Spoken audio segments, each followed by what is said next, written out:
इस कहानी के लेखक हैं संजय कांबले। रात के लगभग 8 बज चुके होंगे।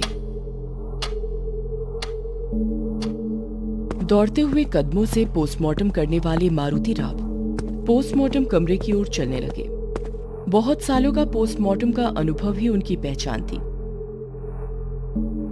कभी कभी कुछ शव ऐसे होते थे जो पुलिस भी नहीं देख पाती थी। ऐसे शवों का पोस्टमार्टम मारुति राव बिना हिचकिचाहट करते थे। बारिश के पानी से भीग के फूला हुआ शव हो या कई दिनों का सड़ा हुआ शव हो, मारुति राव बिना डरे उन शवों का पोस्टमार्टम करते थे। उनके इस साहस की वजह से उनके सारे सहकर्मचारी उनकी बहुत तारीफ करते थे। इसी खासियत की वजह से अस्पताल के सीनियर डॉक्टर सावंत के साथ उनकी अच्छी दोस्ती थी। चलते चलते मारुति राव के दिमाग में कल रात की सावंत साहब के साथ की हुई बात घूम रही थी।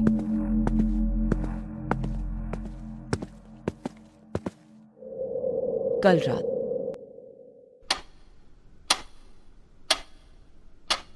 लगभग 11 बजे थे। मारुति राव अपने सोफे पर बैठे हुए थे। अचानक फोन की घंटी बजी।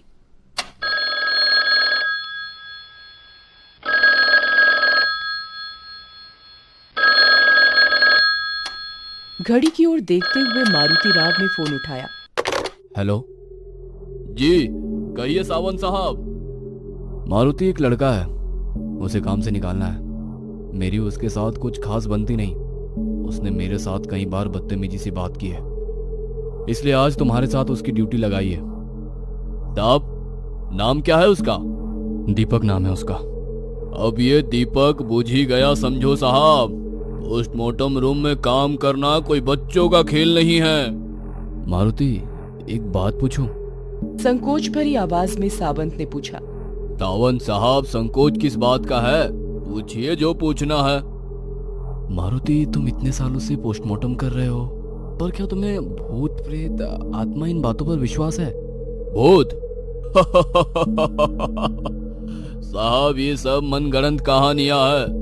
मुझे ऐसे मनगढ़ंत कहानियों पर विश्वास नहीं है। बहुत ही आत्मविश्वास के साथ मारुति राव ने जवाब दिया। और बताइए साहब, आप वापस कब लौट रहे हो? अभी भी मुंबई में ही हूँ, कल तक पहुंचूंगा। मुंबई से करीब 8 घंटों का सफर है। और एक बात मारुति, वो लड़का यानी दीपक की एक खासियत है। खासियत? कौन सी खासियत? अभी थोड़ा व्यस्त हूँ, वैसे भी कल आने वाला हूँ, तो मिल के बात करते हैं। कल की वो बात याद करके मारुति राव मन ही मन मुस्कुरा रहे थे। आज फिर सावंत साहब ने एक जिम्मेदारी मुझे सौंप दी। जिन लोगों को काम से निकालना होता है, उन लोगों की ड्यूटी सावंत साहब मेरे साथ पोस्टमार्टम कमरे में लगाते हैं। यानी कि वो खुद काम छोड़ देते हैं, उन्हें निकालने की नौबत ही नहीं आती है। चलते चलते मारुति राव पोस्टमार्टम कमरे के पास पहुंच गए। वहां 24-25 साल का एक लड़का खड़ा था। सामने टेबल पर सफेद कपड़े के नीचे एक शव भी था। नाम क्या है तुम्हारा?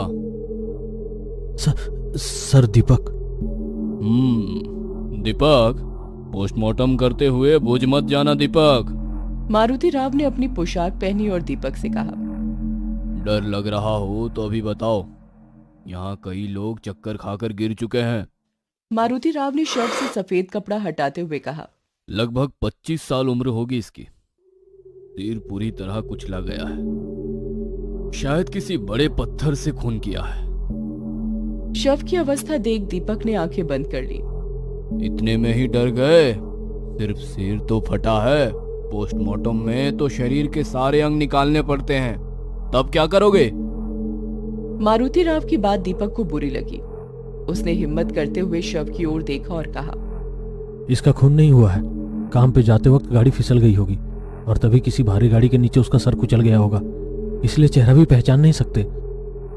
अरे वाह, बहुत ही हिम्मत वाले हो। देखते ही निष्कर्ष निकालने लगे। बिना कुछ कहे दीपक शांति से खड़ा होकर देखता रहा। मारुति राव ने टेबल के पास रखे सर्जिकल ब्लेड को उठाया और दीपक की ओर देखते हुए कहा। इतना डरे हुए क्यों लग रहे हो? पोस्टमार्टम तो इसका हो रहा है, और दर्द तुम्हें क्यों हो रहा है?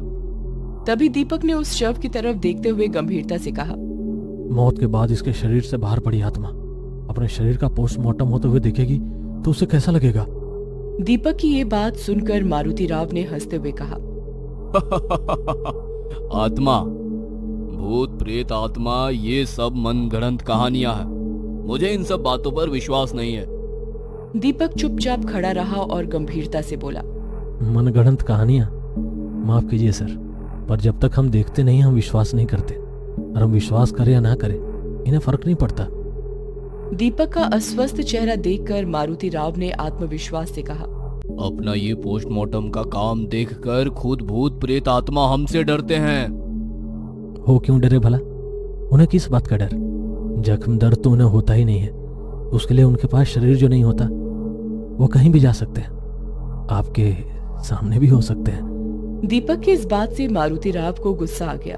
उन्होंने गुस्से से दीपक को देखते हुए सर्जिकल ब्लेड उठाया और टेबल पर पड़े शव के गले में भोंक।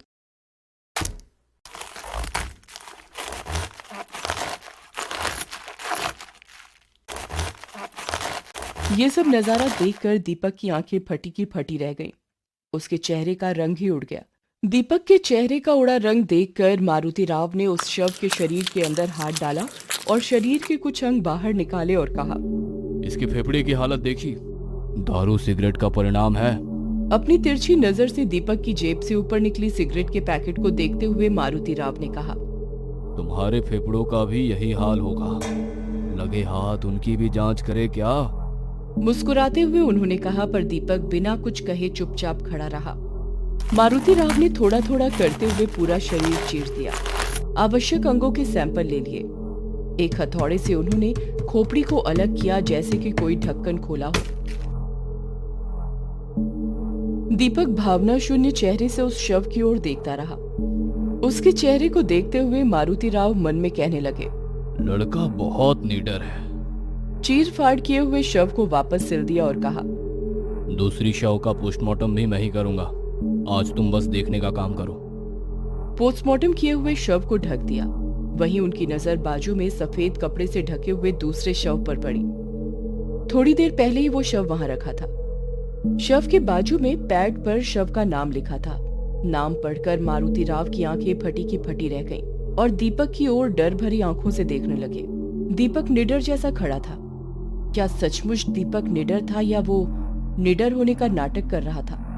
मारुति राव कुछ समझ नहीं पा रहे थे। मारुति राव ने टेबल पर रखे पैड को उठाया और उस पर लिखी जानकारी पढ़ ली और शव पर रखे सफेद कपड़े को हटाया और उनके हाथ से पैड फिसल कर नीचे गिर गया। इतनी देर आत्मविश्वास दिखाने वाले मारुति राव के चेहरे का रंग उड़ गया था। वो झट से टेबल से दूर हो गए। उनके चेहरे पर अजीब सा डर था। दीपक उनकी ये हालत देखते हुए उनके पास गए और कहा, डर गए? मारुति राव को खुद की आंखों पर विश्वास नहीं हो रहा था। डर से भरी हुई उनकी आंखें उस शव को देख रही थी। दीपक ने शांति से उनके कंधे पर हाथ रखा और कहा, भूत प्रेत आत्मा इन सब की एक अलग दुनिया होती है, पर आप जैसे कुछ लोग इस अदृश्य शक्ति को नकारते हैं। आपके नकारने से उनका अस्तित्व और ये सत्य नहीं बदलता। मारुति राव एकदम चुपचाप एक मानसिक सदमे में थे। कहीं ये सपना तो नहीं?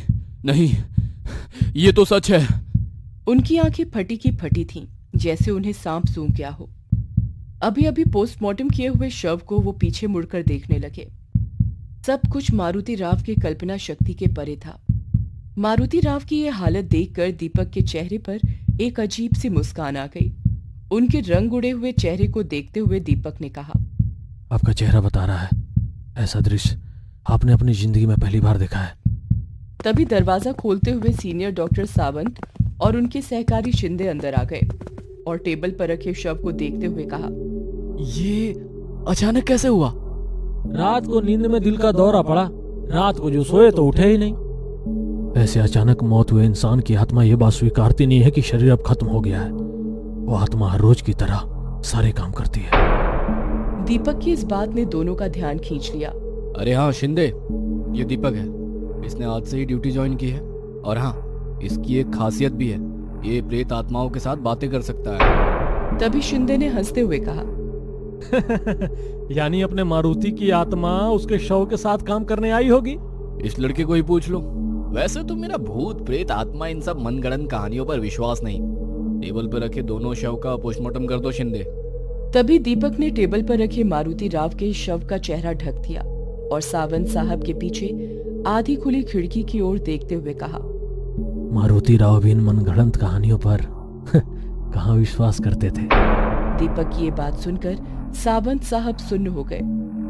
उन्होंने उसी खुली खिड़की की ओर देखा जहां दीपक देख रहा था। तभी एक ठंडी हवा का झोंका खिड़की से अंदर आया।